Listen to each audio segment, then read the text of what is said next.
Hello అండి. యశు పాప బాగా అల్లరి చేస్తుంది.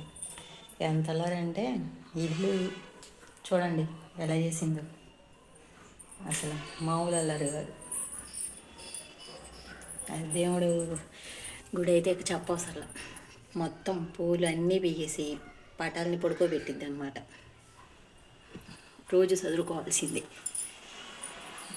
చూడండి గిన్నెలు డబ్బాలు అన్నీ పీకేసిద్ది.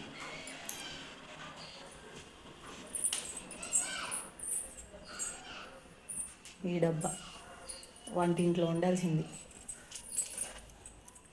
ఆ నుండి 7 దాకా బాహుబలి సినిమాలో ప్రభాస్ లాక్కొచ్చినట్లు లాక్కొచ్చింది. ఎంత పెచ్చగా అల్లరి చేసి అంతా ఇల్లంతా గందరగోళం చేసేసి అలిసిపోయి ఉయ్యాలెక్కేసింది. ఉయ్యాలెక్కేసి చక్కగా పడుకుంది. చూడండి ఎంత బొజ్జుగా పడుకుందా. ఇప్పుడు ఇవన్నీ ఆమె లేసేలోపు మళ్ళీ చదువుకోవాలి.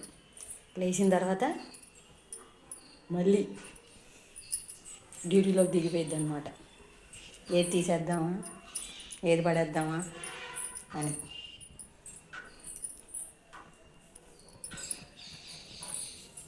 బాయ్.